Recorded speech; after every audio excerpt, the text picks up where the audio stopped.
Olá a todos, todas e todes. Meu nome é Eduardo Costa, sou psicomotricista clínico e educacional, formador em transpsicomotricidade, pai, avô, e hoje vim falar com vocês, a partir da live do Instagram aqui da Transpsicomotricidade, sobre quais as 5 necessidades fundamentais para um bebê ser feliz. Espero que a gente possa dialogar bastante, fiquem à vontade para colocar suas dúvidas, reflexões, curiosidades sobre esse tema tão instigante e espero que a gente possa trocar muito a respeito. Também quero convidar vocês a permanecer até o final desta live, porque ao final eu vou fazer 2 convites e anunciar um brinde, uma oportunidade, tá certo? Mas vamos trocando sobre o nosso tema, sobre os bebês, um tema que me apaixona já há muitos anos, né? Desde a década de 1990, quando eu tive a oportunidade de construir essa dissertação, Relações Psicomotoras do Bebê Hospitalizado, 1998, e desde então eu venho sistematizando as minhas pesquisas, né? e ampliando as minhas pesquisas dessa fase tão instigante, tão maravilhosa, que é a fase do bebê, né? A fase de 0 a 3 anos, onde tanto acontece e nós precisamos estar atualizados, porque as pesquisas já transformaram muito daquilo que aprendemos nas nossas faculdades, nas pós-graduações, nos cursos sobre o tema. Vamos aguardar o pessoal chegar. Bem-vindos, bem-vindas e bem-vindes, quem já está conosco. Vamos aguardar só mais um minutinho. Quem já chegou já pode colocar suas hipóteses, né? Quais seriam, então, essas 5 necessidades fundamentais para que o bebê seja feliz? Bem-vinda! Estava aqui instigando os participantes, as participantes, para colocarem as suas opiniões, né? Quais seriam, então, essas 5 necessidades fundamentais para que o bebê seja feliz? Vamos aguardar só mais um pouquinho. Muito bem. Essa lista dos 5 itens, né, de felicidade para os bebês foi uma inspiração em 2 fontes. Uma na querida Eva Reis, filha de Wilhelm Reis, discípulo querido de Freud nos seus primeiros estudos. E a outra fonte são 2 pediatras e psicanalistas, na verdade especialistas em desenvolvimento americanos, Brazelton e Greenspan, que tem um livro sobre as necessidades essenciais da criança. Então eu fiz uma fusão entre essas 2 premissas, né? A lista de Eva Reis sobre as 5 coisas fundamentais para o bebê ser feliz, e na verdade são 6 no caso do Brazelton, sobre as necessidades essenciais da criança. Bom, vamos começar então com a primeira e mais importante dentro do meu ponto de vista, né? Agora, é importante lembrar que eu estou falando a partir da perspectiva da transpsicomotricidade, né? A psicomotricidade que tem como base o pensamento complexo e a transdisciplinaridade, né? A partir disso também é importante localizar de que bebê eu vou estar falando, né? Na nossa perspectiva, o bebê já é um sujeito, nos estudos de Alessandra Piontelli isso já fica muito claro, desde a 13ª semana de gestação, quiçá antes, como ela mesma afirma. Então, esse bebê que nós vamos estar enunciando os fundamentos para a sua felicidade, para a sua harmonia de desenvolvimento, é um bebê que já traz ao nascer, né, uma subjetividade que vai se desenvolvendo cada vez mais, se ampliando cada vez mais, né? Então, acho que a primeira premissa, né, para que nós possamos considerar esse bebê, né, com um campo de felicidade, né, amplo, é o desejo. Acho que o primeiro ponto importante, né, a primeira necessidade fundamental que um bebê tem é o desejo. O desejo de ser gerado, né? Infelizmente, nós estamos no século XXI Achei até que tinha me enganado, pensei que era já do século 22, você que é 2022, do século 21. E mesmo assim, há uma pressão sobre as mulheres, né, no sentido de que elas têm de ser mães, né, de que os casais e as famílias têm que ser compostas, né, por um bebê, né, por um filho. E isso não é desejo de muitas pessoas, de muitos casais, de muitas mulheres. Bem-vinda, querida Amanda, bem-vinda, querida Bruna, duas craques na fase de bebê. Vamos trocar bastante nesse momento. Estou trazendo aqui o primeiro conceito das 5 necessidades, né, que eu considero fundamentais, que é o desejo. Ser desejado, não exatamente ser planejado, né, porque aí vocês vão me perguntar, bom, mas os bebês raramente são planejados, né? Esses bebês acidentais, eles não são desejados? Sim, podem ser extremamente desejados. Um bebê não precisa ser planejado para ser desejado. Mas é importante que haja esse movimento, né, de engendrar essa nova vida, né, porque é uma grande responsabilidade, né, é uma transformação radical nas nossas vidas. Eu costumo dizer que ao ter um bebê, né, você de alguma forma morre para as coisas que você foi antes, né, você nasce para a paternidade ou para a maternidade, mas também morre aquele outro sujeito que você foi, morre no sentido de que há uma transformação radical, você tem uma responsabilidade não só com a sua própria existência, com a sua própria vida, de vencer os seus próprios desafios, mas de estar numa relação privilegiada, numa relação de referência, com um ser tão dependente, né, tão submetido, apesar de não estar em simbiose como se acreditava durante muitos anos, né? As novas premissas que Alessandra Piontelli descreve, que Daniel Stern prossegue descrevendo, né, mostram para a gente que o bebê tem aquisições precocíssimas de potências que a gente mal imaginava, né? E uma delas é isso. Ele não está diluído nos seus cuidadores, apesar de ter uma dependência realmente absoluta, né, no início. Sem que haja um cuidador, não há possibilidade da sobrevida de um bebê, né? Tanto que o Winnicott, Donald Winnicott, um pediatra, psicanalista de referência nessa área, né, nos mostra que não existe um bebê sozinho, né? Sempre a gente pensa no bebê e num cuidador, especialmente numa cuidadora, né? Porque exatamente essa relação de dependência ela é de base, né? Ela não tem como ser, é inescapável, né? Então o desejo, o sonho de gerar, né, o planejamento de ter um filho, são bases psíquicas, né, desses cuidadores que geram um campo muito positivo para a chegada desse bebê, né?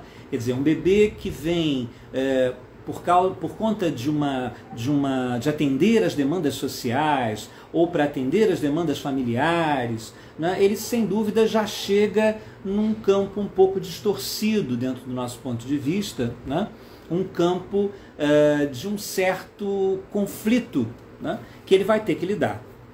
E um bebê, ao nascer, né, e durante toda a sua fase de bebê, até os 3 anos, ele ainda não tem uma unidade perceptiva, ainda não tem uma unidade psicomotora, como a gente chama, né, que permita a ele fazer uma elaboração muito profunda, se dessa falta de desejo, por exemplo, derivarem ações muito perniciosas, né? O bebê é capaz de fazer grandes reformas, né? Grandes transformações em si mesmo diante de crises. Mas se as crises forem sistemáticas, forem contínuas, né, isso acaba deixando realmente para o bebê uma tarefa que ele não tem ainda aparato, né, psíquico para lidar, né?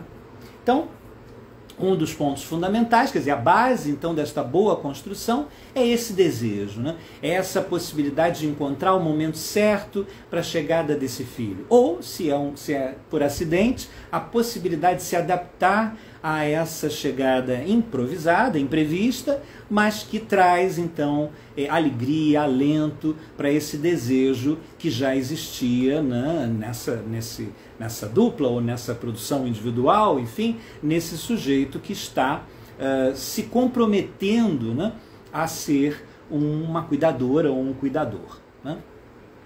Bom, o segundo ponto que nos parece realmente fundamental, né, é algo que se fala pouco, que é a questão do bem-nascer. O que a gente chama de bem-nascer, né? Outro dia eu tive a oportunidade de ouvir novamente o querido Michel Audin. Michel Audin é um obstetra francês que há muitos anos, né, desde a década de 80, vem nos alertando para que é preciso rever as maneiras de nascer. Houve um período em que nós estávamos vivendo uma epidemia, por exemplo, de cesarianas, né?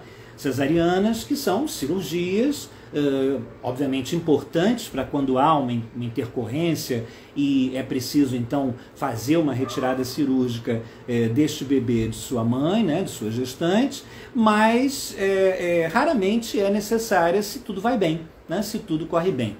E Michel Audin considera que rever essa questão do nascimento é de fato não só rever o futuro, a possibilidade de futuro desse bebê que está nascendo, mas rever toda a nossa sociedade. Ele diz que essa febre de cesarianas, por exemplo, fez com que durante muito tempo os nossos bebês não fossem banhados na ocitocina, que é o hormônio que promove as contrações uterinas para que haja um nascimento, né? Então ele diz que esse é o hormônio do amor e que talvez essa ausência, né, de partos sensíveis, acolhedores, né, que possam realmente, desde a chegada, mostrar a esse bebê que ele é bem-vindo, que ele vai ser bem cuidado, né, que ele vai ser respeitado na sua singularidade. Se não acontece isso, realmente esse bebê pode ficar bastante contraído e já pensar, pensar no sentido de sentir, né? Porque um bebê ele é integral, né? Ele não tem ainda uma lógica racional como nós temos, né? Ele reage de uma maneira integral com o seu corpo totalmente entregue, né, à experiência. Então ele vai já na chegada viver esse dissabor. E, como diz Michel Audin, na falta desse banho de ocitocina, isso acaba gerando o que ele chama de desamor. Quem sabe se a origem das grandes violências, né, do aumento da violência que nós temos na nossa sociedade, não advém já desde esse momento, né, onde nós não recebemos esse banho dos hormônios do amor, onde nós somos desrespeitados, né, na nossa forma de nascer. Muitas vezes, quando a gente fala em cesariana, né, como uma cirurgia positiva, obviamente, mas ela durante muito tempo foi usada de uma forma mecânica, né? Ou seja, a mãe ou o médico desejavam fazer uma viagem ou tinham um compromisso e muitas vezes essa cesariana era agendada, ou é agendada ainda, né, precocemente, antes que esse bebê dê sinais de que realmente ele está pronto para chegar, né? Então a gente teve durante um período também muito grande a percepção de que os bebês estavam nascendo um pouco prematuros. Olha só como tudo está ligado, né? Como cada ação traz consequências que são bastante amplas, né? Então, com essa febre de cesarianas, a gente estava percebendo que esses bebês acabavam trazendo imaturidades ou nascendo com imaturidades, né? Necessitando ficar, por exemplo, mais tempo na incubadora, necessitando de pequenas intervenções, porque não havia todo o processo, né? Porque a gente não pode perder de vista que o parto não é algo que a mãe produz, né? Que a gestante produz, é algo que o bebê, a partir dessa interação com o organismo materno, vai então produzindo e co-construindo com a mãe, né? Com a gestante, vamos dizer, porque há outras gestantes, né? Os pais estão gestando, no caso dos homens trans. Então, é muito importante a gente entender que o respeito por esse momento, a espera pelos sinais, pelo momento adequado que esse bebê vai mostrando para a gente, é um sinal de respeito. Respeito pelo seu ritmo, respeito pela sua maturação, né? E que pode então ser uma das bases essenciais para que ele se desenvolva bem. Ah, mas Eduardo, então meu filho nasceu de cesariana, ou eu nasci de cesariana, estou fadado à infelicidade. Não, eu também nasci de cesariana, né? E estamos aqui. Mas a gente está falando de um campo ideal, né? De um campo de mais favorável, né? A esse bebê ter um pleno desenvolvimento, a ele poder alcançar realmente a sua subjetividade de forma plena, né? Ele poder ir singrando a espiral do desenvolvimento sem que haja grandes obstáculos. É nesse sentido que a gente está colocando tudo isso, né?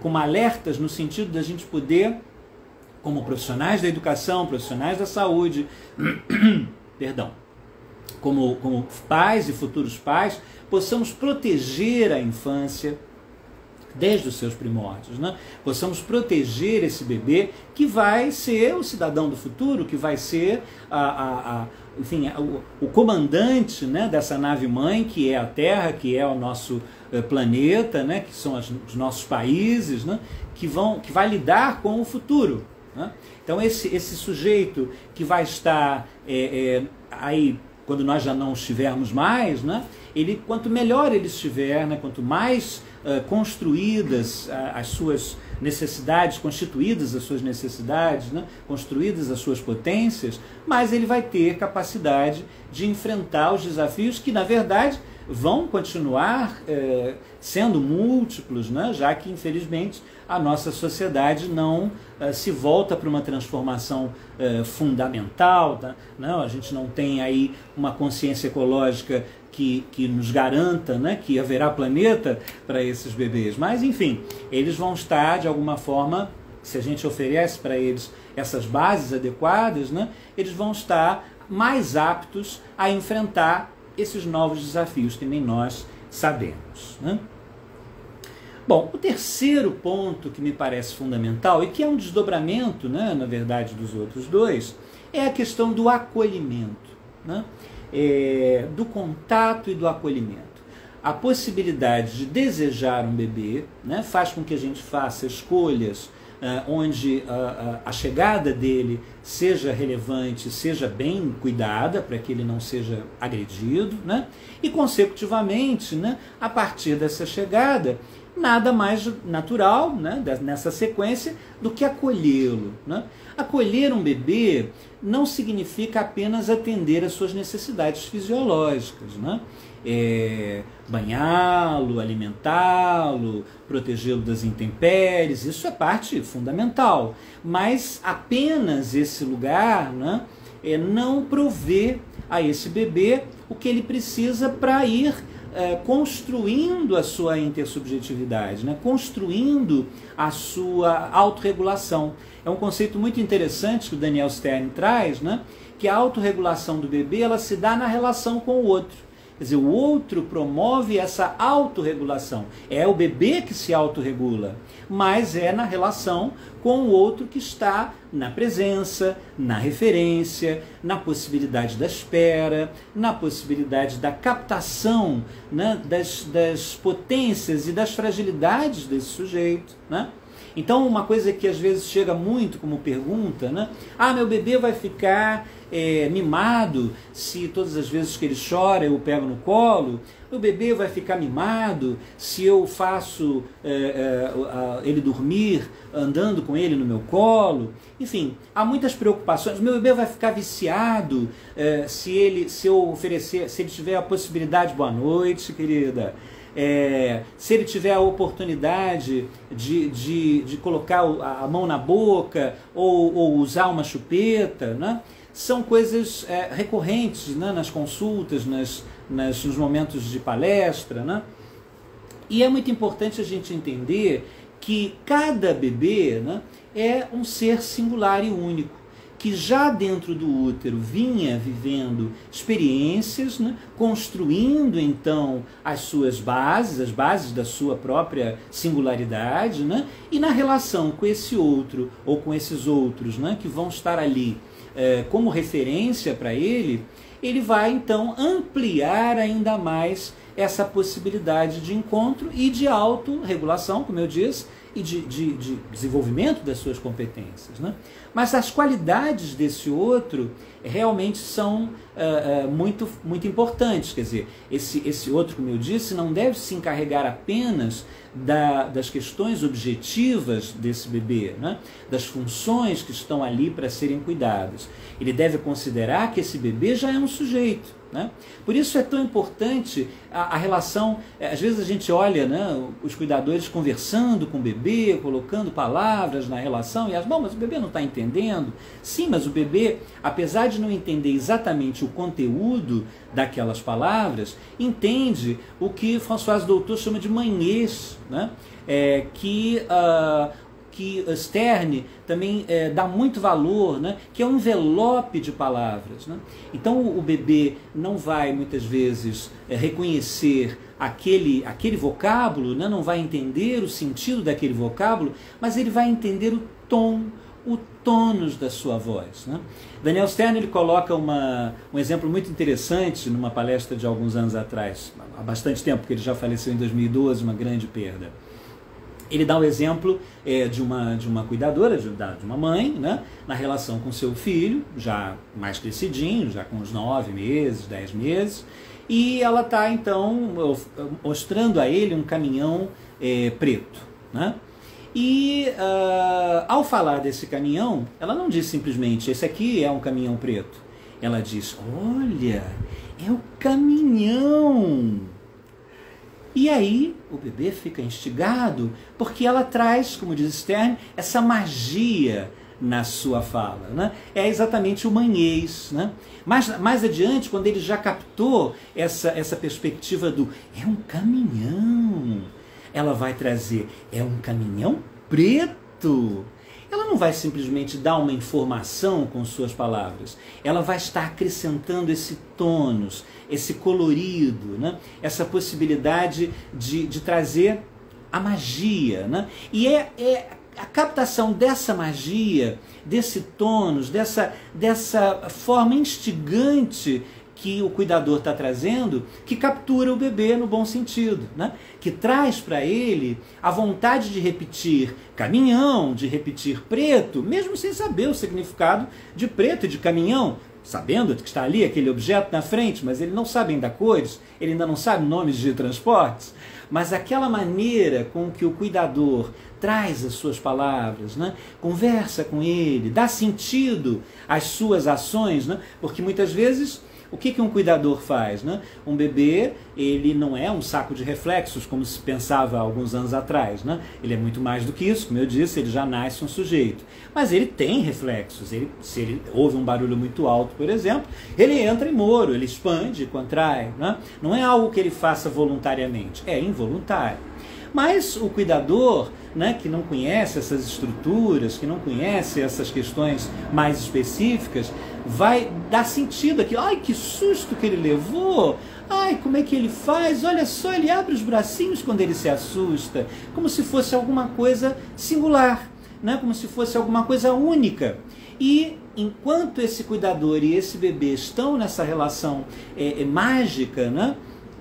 A base de sustentação de todas essas necessidades do bebê está sendo assegurada, né? Ou seja, esse olhar está sendo lançado para o bebê, a captação de quem ele é, dos estilos motores, porque num primeiro momento, né, da relação, nós temos corpos em comunicação. É o que o Stern chama de interafetividade, né?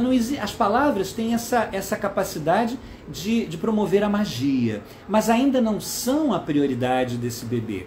Esse bebê vai capturar experiências, como diz Stern, essas dinâmicas de vitalidade, né? Então ela vai perceber, né, esse aumento da voz, essa movimentação da mãe, né, com relação ao seu corpo, em relação ao espaço, e é na captação desses movimentos, né, dessas comunicações, na maior parte das vezes não verbais, né, que vai trazer essa possibilidade, né, de se sentir compreendido, de entrar em comunicação. Porque a gente não deve perder de vista que a palavra comunicação é acordo, né? Acordo entre dois, é ação em comum, é acordo de coração, né?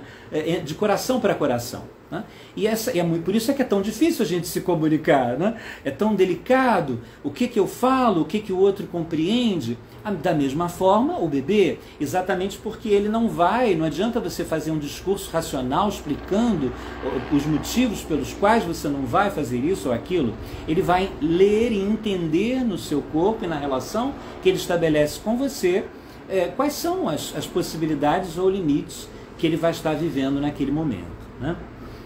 Infelizmente, né, tanto no sentido dos partos quanto no sentido desse contato, desse acolhimento, nós estamos vivendo uma dificuldade muito grande porque estamos numa sociedade líquida, né, como diz Bauman, uma sociedade onde os vínculos estão fragilizados, né, onde as pessoas estão voltadas para atender o capitalismo e muitas vezes não tem nem tempo hábil, né, de olhar os seus bebês, de interagir com os seus bebês, né. Aí a gente tem que entrar nas questões de classe, né, quer dizer, nos grupos socialmente mais privilegiados ainda há essa possibilidade, mas a gente vê que há uma terceirização muito grande das crianças, né? As crianças ficam com cuidadores contratados, né? Ou em instituições na maior parte do tempo, né? Com o desejo desses pais de estarem atendendo essas necessidades, mas infelizmente se retirando desse lugar de comunicação. E em outras situações, né, na população que é massiva no nosso país, infelizmente, né, que é uma população desprovida de privilégios, né, muitas vezes o trabalho exaustivo, né, a necessidade de permanecer muitas horas, sair muito cedo, voltar muito tarde de casa, também prejudicam em muito, né? A gente sabe de crianças que ficam cuidadas por outras crianças, né? Crianças que ficam em casa sozinhas, né? A gente sabe que, infelizmente, e por isso Brazelton não está aqui na minha listinha, mas eu considero fundamental, que seria o 6º item, né, vamos dizer assim. É preciso que a gente possa fazer uma pressão nesse sentido da proteção da infância, nós que somos profissionais, nós que somos pais, avós, né? Que a gente possa estar realmente lutando, né, por uma sociedade que ofereça uma rede de sustentação, né, para essas famílias, né? Por exemplo, com a licença maternidade, com a licença paternidade expandida, né? Porque a licença paternidade hoje é muito, muito pequena. Então, que a gente possa estar revendo o papel do pai, né? Ou no caso de casais não tradicionais, né? Do papel das parcerias, né? Nessa possibilidade de cuidado, né? Na divisão de papéis, para que a gente possa oferecer realmente mais segurança para a nossa infância, principalmente a nossa primeira infância. Né? Então é preciso de uma sociedade que reveja seus valores, né? Que possa oferecer realmente a uma população em geral o direito, né? Não só de creches para colocar os seus filhos de manhã à noite, mas também a possibilidade de estar com eles, né?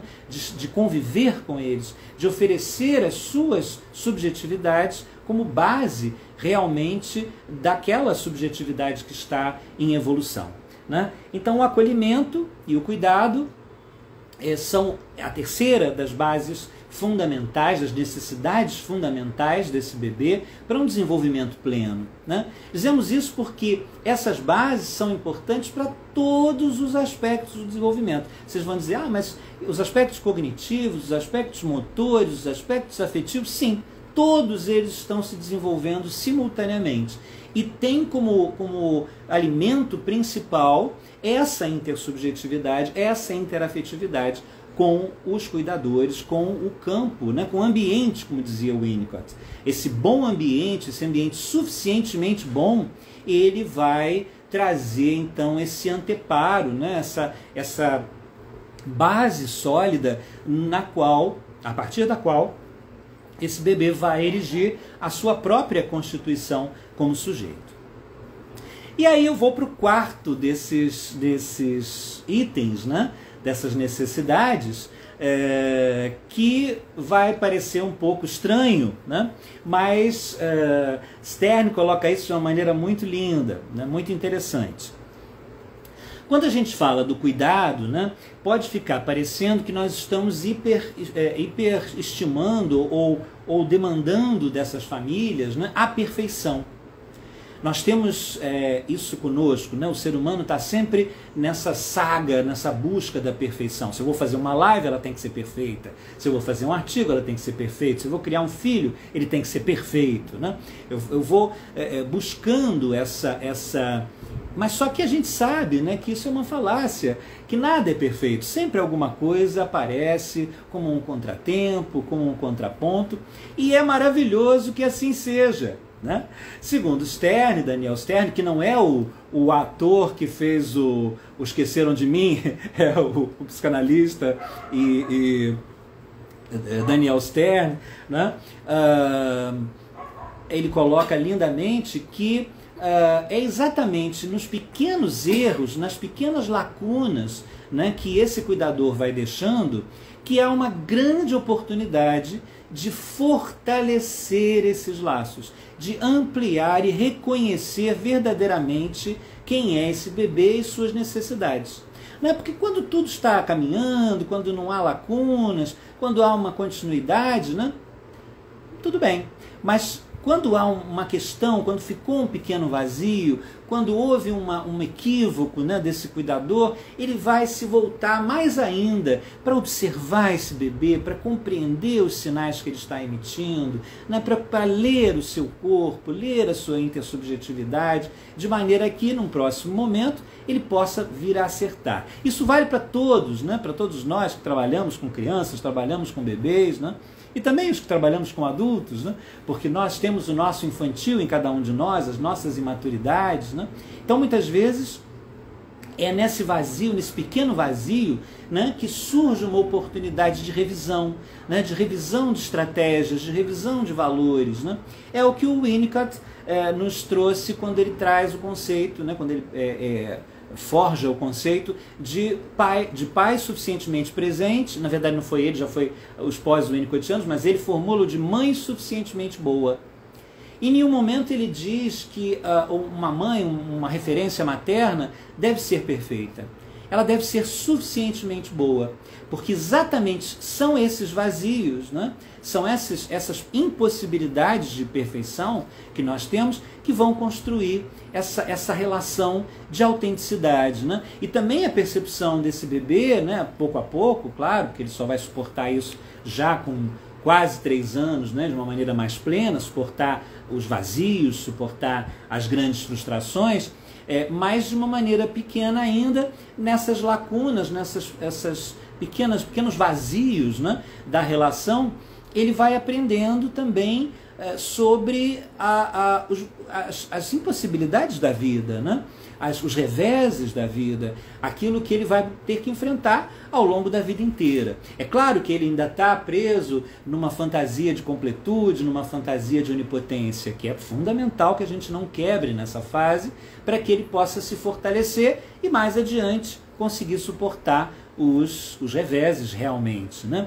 Mas quando são pequenas questões, quando elas não são crônicas, né? Porque não estou falando aqui de desastres, né? Não estou falando aqui de abandono, não estou falando aqui de espancamento, né? Não estou falando aqui de nenhuma dessas questões da ordem da violência ou da ordem do descuido, né? Mas esses pequenos vazios, por exemplo, né? O bebê chora e ele está, a princípio, com fome, e essa mãe, ou esse pai, ou esse cuidador, vai demorar a ir até ele, né, para entregar o seio, ou para dar mamadeira, ou para, enfim, oferecer o alimento que o momento que é adequado ao momento que ele estiver, né? Então esse tempo de espera, mais longo que o habitual, pode gerar no bebê uma reação massiva, né? Pode gerar um desconforto realmente muito grande, e esse cuidador vai ter que se desdobrar mais ainda, vai ter que observar de que maneira tranquilizar novamente o seu bebê, atender aquela expectativa para que ele se harmonize. Então, nesse momento, ele vai conhecer ainda mais esse bebê, os limites desse bebê, né? A possibilidade dessa espera ou impossibilidade dessa espera ainda, né? A fragilidade que ele ainda traz e que ele precisa de anteparo, que ele precisa dessa possibilidade de interlocução, de proteção, para que ele consiga efetivamente sobreviver, né? Então, é um alento, né, para que a gente não fique com a fantasia de que para oferecer a um filho a plenitude, né, para oferecer as bases, né, porque não somos nós que determinamos quem será o filho, nós damos o chão, né? Nós damos as referências fundamentais, né? E o sujeito vai se constituindo. Tanto que, volto no conceito de autorregulação, né? Que Stern coloca, que Reich também já tinha colocado, né? Eva Reich fala muito do conceito de autorregulação, por exemplo, na perspectiva reichiana, essa questão de uma mamada sistemática de 3 em 3 horas, X tempo em cada seio, né, a livre demanda para os reichianos é a mais adequada, né, para que realmente seja o bebê que faça essa periodicidade, né, seja o bebê que demonstre o que ele realmente precisa, né. Então a autorregulação ela vai estar sempre atuante se você permite, né, se você dá essa abertura, né, se você não impõe leis sobre esse corpo do bebê, né, que venham a partir de orientações que você viu num livro, ou que você recebeu mesmo dos pediatras, que infelizmente ainda são partidários muitas vezes dessa espécie de alienação, né, desse sujeito, que já é um sujeito que precisa ser ouvido como tal, né? Então, ele tem uma relação de dependência, mas é ele que se autorregula, é ele que se constitui. Dentro do pensamento complexo e da transdisciplinaridade, que nós temos como referências epistemológicas na transpsicomotricidade, né, nós fazemos um ruído, né, a nossa existência, a nossa presença, a nossa relação com aquele sujeito, né, ela vai promover um ruído, né, e a partir desse ruído há uma possibilidade do outro, então, viver algum nível de transformação, né, viver a possibilidade do desenvolvimento pleno, né. Então não somos nós que com o martelinho e agora me esqueci o nome daquele aparelho da escultura, né, que a gente vai esculpindo, não somos nós os escultores dos nossos filhos, né? Eles se auto-esculpem, mas para isso, para que eles façam isso de uma maneira plena, eles precisam dessa relação, né, dessa intersubjetividade presente, né, para que eles se ancorem na nossa maturidade e possam ir avançando nas suas descobertas, né, avançando nas suas explorações e se constituindo, então, como sujeitos. E aí eu chego, então, na quinta dessas necessidades fundamentais, né, depois que a gente localiza o desejo, né, de trazer essa vida ao mundo, né, a possibilidade do bem nascer, onde a gente escolha modalidades de parto que realmente sejam respeitosas com esse momento tão delicado, tão singular, tanto para a gestante quanto para o bebê, né, quanto para a parceria, enfim, para a família que está ali se formando, perdão. Depois a gente, né, falou do acolhimento, da necessidade dessa referência sólida, né, que esse bebê precisa ter para que ele se constitua, para que ele se autorregule, né, para que a gente possa oferecer as oportunidades adequadas a cada etapa que ele está vivendo, né.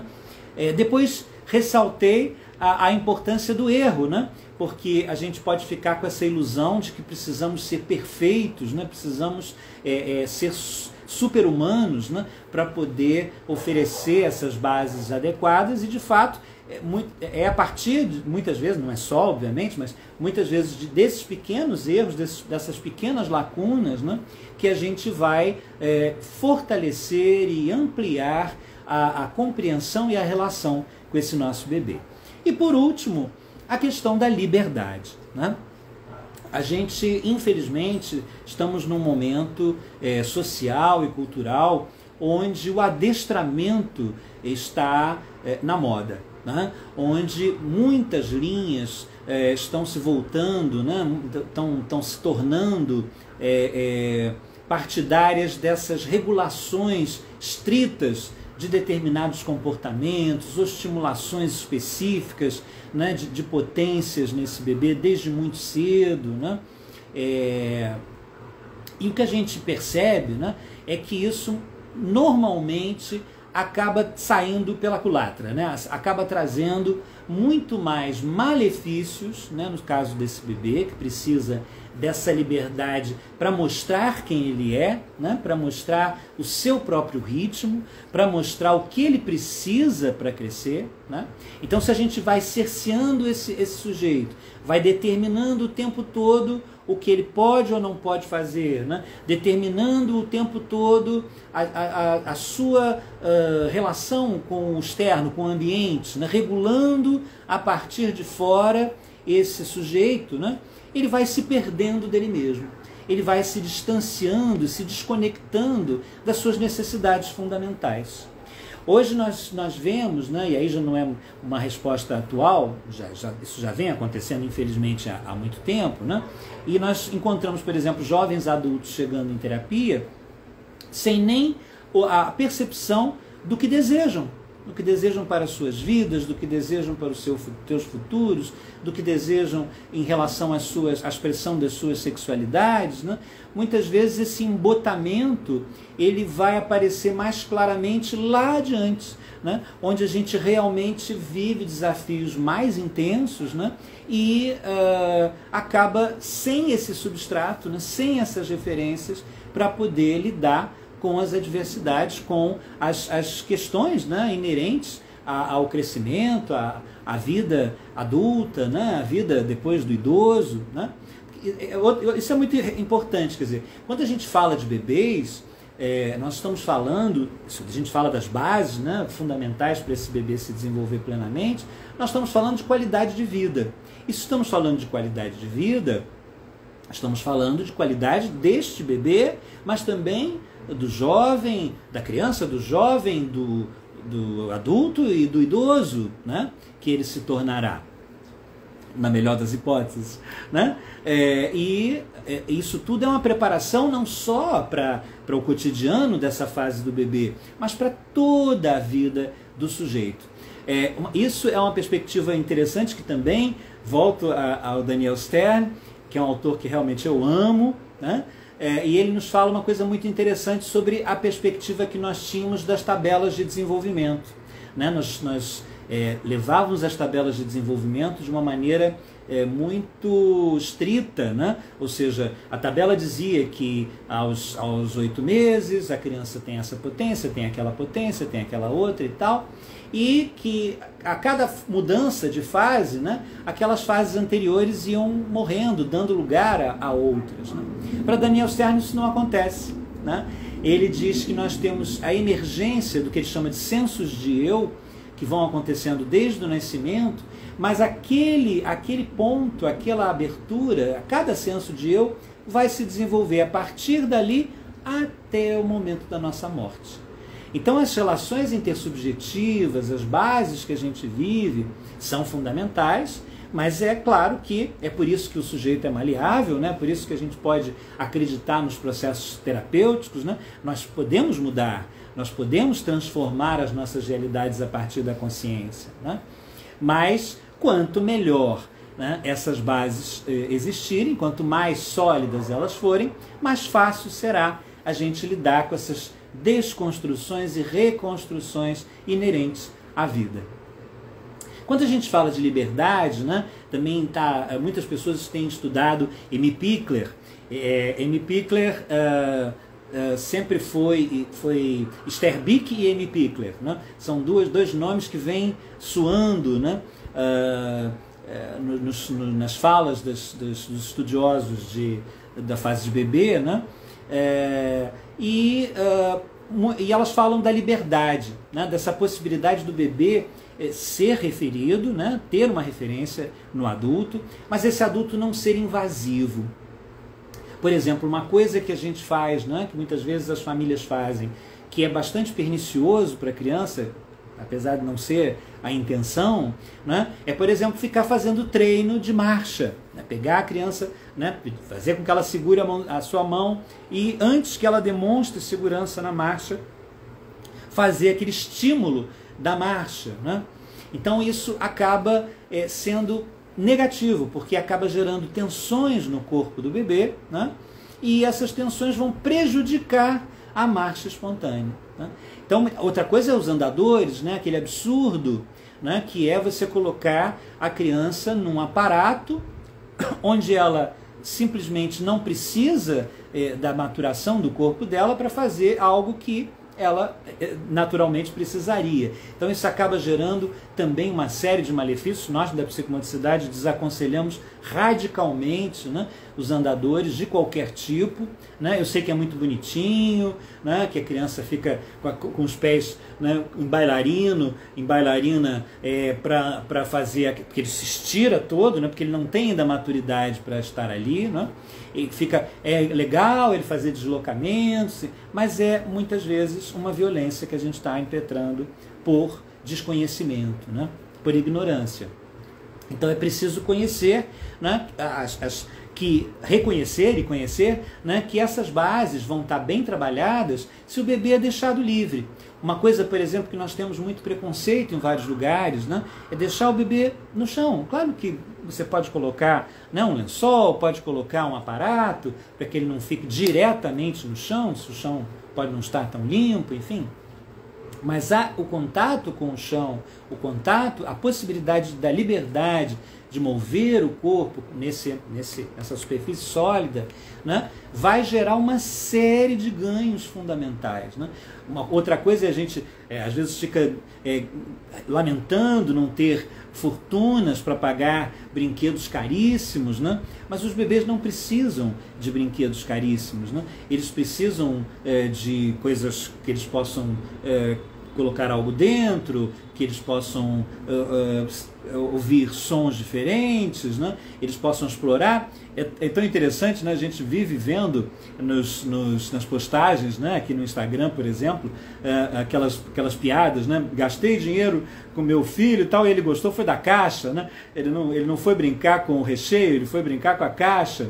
Então são oportunidades, né, de liberdade, de investigação que a gente pode oferecer sem se matar para ter que ter um brinquedo Fisher-Price, e oferecendo essa liberdade, confiando na criança e na sua potência, né, a gente vai então ajudá-la muito mais do que oferecer um brinquedo cheio de botões que fazem tudo sozinho, né?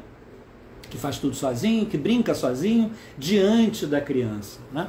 Esses brinquedos realmente não têm uma capacidade como tem uma panela ou uma colher de pau de fazer essa criança evoluir na sua lógica, evoluir na sua percepção do ambiente, né? Ter a possibilidade de construir os seus próprios jogos. Então essa liberdade é nesse sentido, né? De confiar nesse bebê sujeito, para que ele possa construir, né, o seu próprio corpo, a sua própria movimentação, descobrir as suas próprias ações, né, a funcionalidade dessas ações.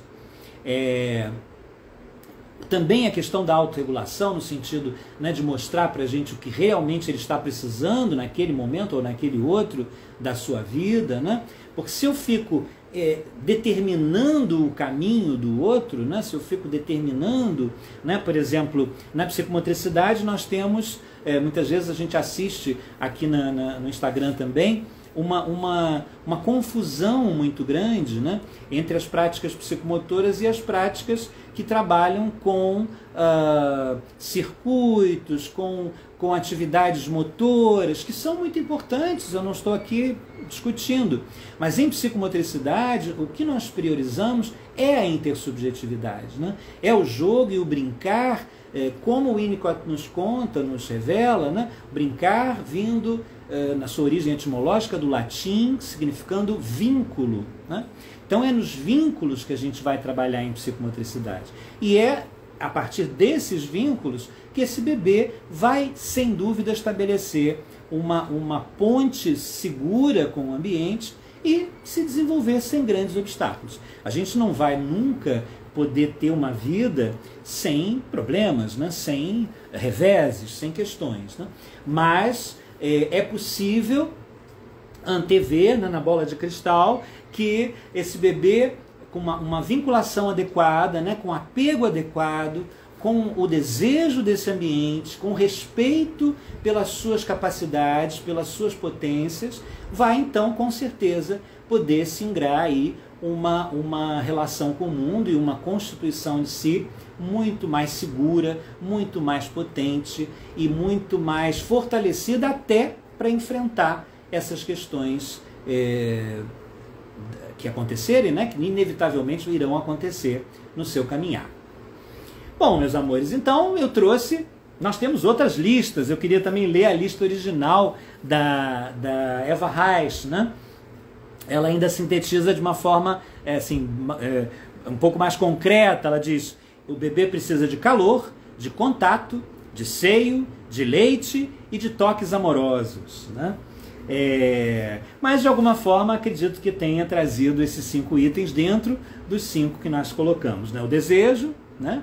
Ser desejado, bem nascer, ser acolhido e cuidado, né? Poder usufruir de pequenos erros dessa relação intersubjetiva, pequenos vazios, né? E ter liberdade para ser quem ele é, né? Uma coisa muito interessante, né? São esses... A gente podia desdobrar em muitas coisas, né? Por exemplo, a questão dos chás de revelação, né? Onde a gente já tem, né, a partir, por exemplo, do gênero, a gente já pode inferir tantas coisas, determinar tantos devires para aquele sujeito. Mas o mais saudável é que a gente deixe ele existir, deixe ele ser quem ele é, ou ele ou ela, enfim, ou ele com X, o elos, seja quem ele verdadeiramente é, né?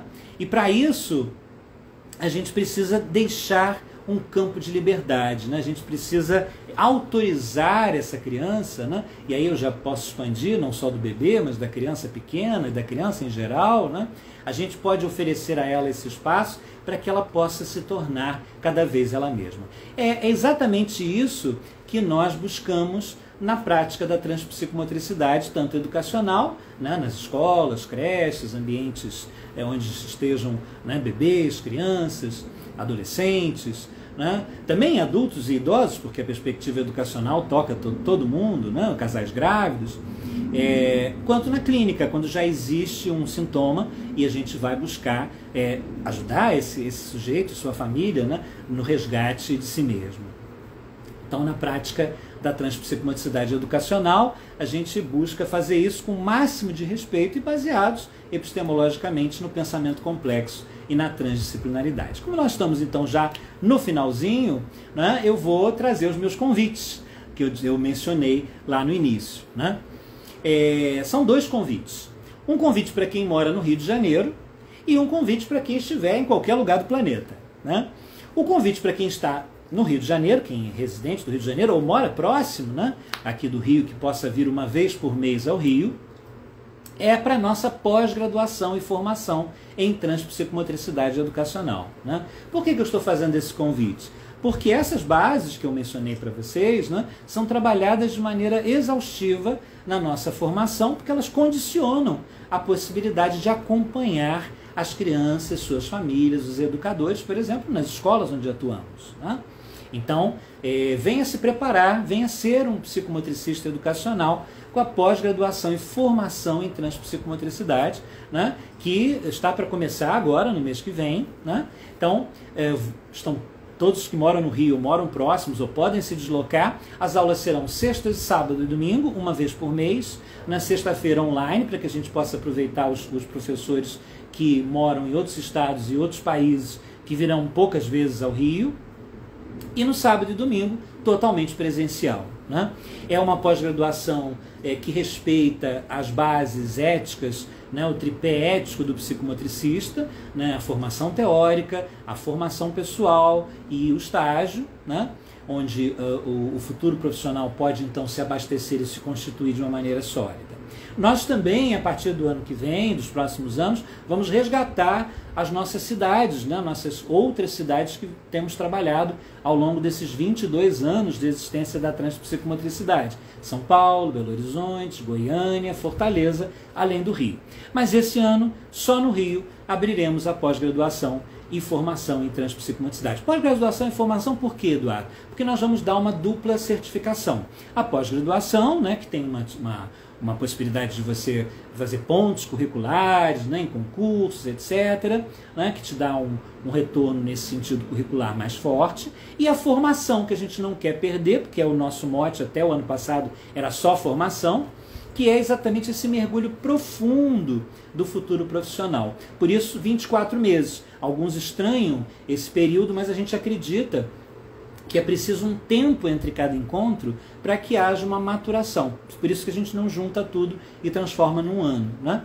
É esse período entre os encontros que também é formativo, que também constitui esse profissional. Então, para quem tiver interesse, temos aqui na bio, né, o link tanto da nossa página no Facebook, da pós e formação em transpsicomotricidade educacional, com mais informações, quanto também o cadastro para as entrevistas de esclarecimento que a gente sempre marca para poder tirar todas as dúvidas, né, porque são muitas dúvidas quando a gente vai investir num caminhar, né, relativamente longo, 24 meses, a gente precisa realmente tirar as dúvidas que a gente tem, e a gente vai estar fazendo isso normalmente online, mas também presencialmente, com os futuros formandos nossos, né?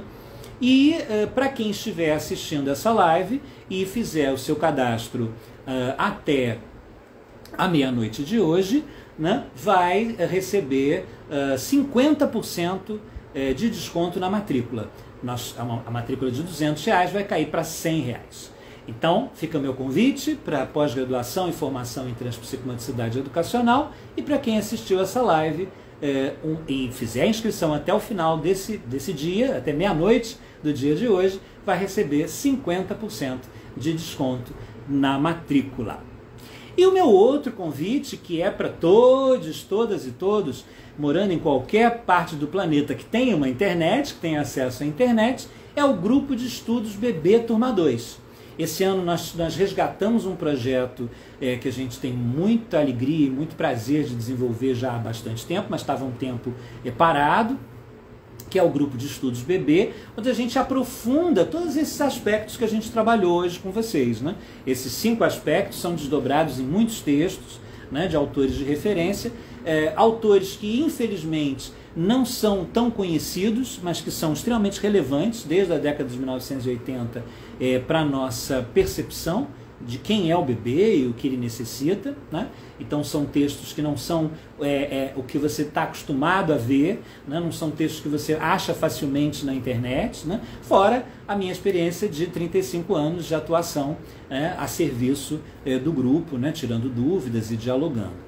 O grupo o grupo inicial acontece às quartas-feiras, e o grupo agora que vai ser aberto acontecerá às terças-feiras de 20 às 22 horas. São 2 horinhas, onde a gente manda textos para vocês lerem, né? E a partir dos encontros a gente vai fazendo essa dialógica. A proposta são 9 meses de trabalho, e ao final, para aqueles que assistirem, né, aos encontros como um todo, há uma certificação. E para aqueles que não assistirem todos, há uma declaração da carga horária que tiverem assistido, né?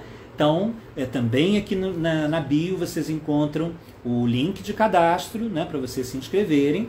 E para aqueles que se inscreverem também até meia-noite de hoje, vou estender um desconto que eu estou dando para os associados da ABP, da Associação Brasileira de Psicomotricidade, de 15% de desconto na mensalidade, que cai então de 120 para 102 reais, né, mensais. São 2 encontros, como eu disse, são encontros quinzenais, 2 encontros por mês, e vamos começar agora no final do mês. Então, por isso, se você tem interesse, faça a sua inscrição, e se for até o final do dia de hoje, você recebe o mesmo desconto dos associados da ABP, Associação Brasileira de Psicomotricidade.